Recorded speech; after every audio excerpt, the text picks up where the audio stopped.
Hola, profesor. Bueno, mi nombre es Gianfranco Estefano Vergel Polanco. Eh, este es el curso de gestión de calidad. Estoy en el octavo ciclo. Este es el examen T1. Bueno, a continuación voy a pasar a explicar la solución de este problema. Este problema nos da 125 datos, ¿no? De diferentes densidades, ¿no? De 125 muestras que se han tomado. En la pregunta nos preguntan por el valor nominal. En el problema nos dan como dato que el valor máximo de la densidad es de 1.30 kilogramos sobre litro, con una tolerancia de más o menos 0.10 kilogramos sobre litro. Lo único que tenemos que hacer acá es restar el valor máximo, restar el valor máximo menos la tolerancia, ¿no? Que en este caso es 0.1, así que sería el valor nominal de 1.20 kilogramos sobre litro. En la tolerancia, como ya hemos dicho anteriormente, es de más o menos 0.10 kilogramos sobre litro. En la pregunta C nos preguntan sobre la fórmula de la especificación. Para esto solamente tenemos que usar los dos datos anteriores y tenemos como fórmula 1.20 kilogramos sobre litro más menos 0.10 kilogramos sobre litro. Sabemos que es bilateral, puesto que presentan dos límites, la especificación inferior, que es 1.10 kilogramos sobre litro, y la superior, que es de 1.30 kilogramos sobre litro. En la pregunta D nos piden hallar la mediana, desviación estándar, rango, coeficiente de variación, sesgo o asimetría y kurtosis. Bueno, para todos hemos usado la fórmula que ya sabemos que nos dan el Excel, ¿no? La fórmula promedio, mediana, desbest.m para la desviación estándar. Para rango hemos tenido que hallar el valor mínimo y el valor máximo de todos estos datos y simplemente restarlos. Para el coeficiente de variación hemos dividido la división estándar menos la media y todo multiplicado por 100 para que esté en porcentaje. Para el sesgo o asimetría hemos usado la fórmula coeficiente punto simetría con todos los 125 datos y nos da este resultado. Y para la kurtosis nos da la fórmula igual kurtosis y con todos estos datos. A continuación voy a pasar a explicar la interpretación, pero antes, con la ayuda del análisis de datos que tenemos por acá, podemos hallar estos datos que nos dan el mismo Excel sobre este problema, con estos datos del problema, y podemos darnos cuenta que al compararlo, las respuestas son iguales. Ahora sí, interpretación de resultados. Para la media, el azúcar tiene una densidad promedio no satisfactoria de 1.177 kilogramos sobre litro. ¿Y por qué no satisfactorio? Porque el valor óptimo es de 1.20 kilogramos sobre litro. Así que hay una desviación hacia la especificación inferior.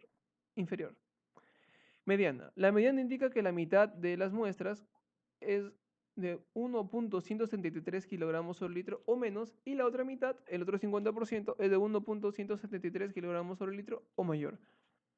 La moda. La densidad, el dato de densidad que más frecuente está acá es de 1.117 kilogramos sobre litro. Rango. Como ya expliqué anteriormente, el rango es la amplitud recorrido de distancia entre la densidad más baja y la más alta, que en este caso es de 0.373 kilogramos sobre litro, restando la más alta, que es 1.386, y la densidad más baja, que es 1.013 kilogramos sobre litro. Desviación estándar. La dispersión promedio de la densidad de las muestras con respecto a la media, 1.177 kilogramos sobre litro, es de más o menos 0.081 kilogramos sobre litro hacia el límite inferior y hacia el límite superior. Coeficiente de variación. La división estándar de 0.081 representa el 6.847% con respecto a la media, que ya sabemos que es de 1.177 kilogramos sobre litro. Sesgo. La distribución de las densidades de azúcar presenta una ligera simetría de 0.196 y se encuentra sesgada a la derecha porque sabemos que si el sesgo es mayor a 0, es hacia la derecha. Es decir, que existe una capacidad de muestra de azúcar cuya densidad es mayor que la media. Los datos no siguen ninguna distribución normal. Kurtosis. Existe poca concentración de datos alrededor de la media, puesto que la kurtosis nos ha salido negativa. Para la pregunta E, que nos piden el histograma, hemos usado los siguientes datos.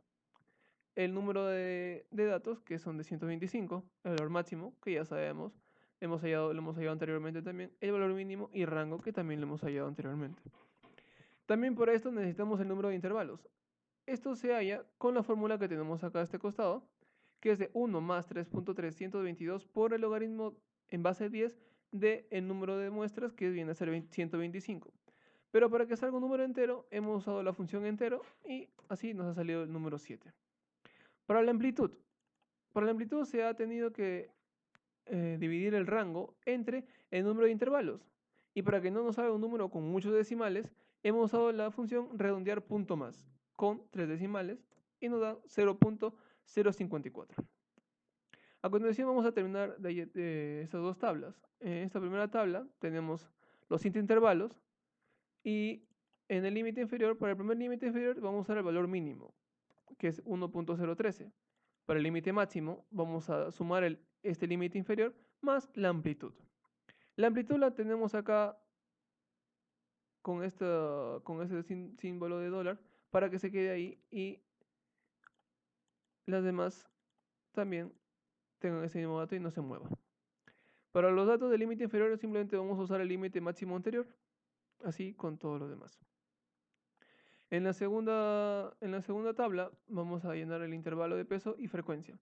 Para el intervalo de peso solamente hemos hecho la resta de estos dos, pero con la diferencia que hemos agregado estos dos símbolos a cada uno para que así nos salga el intervalo así y no el resultado de frente.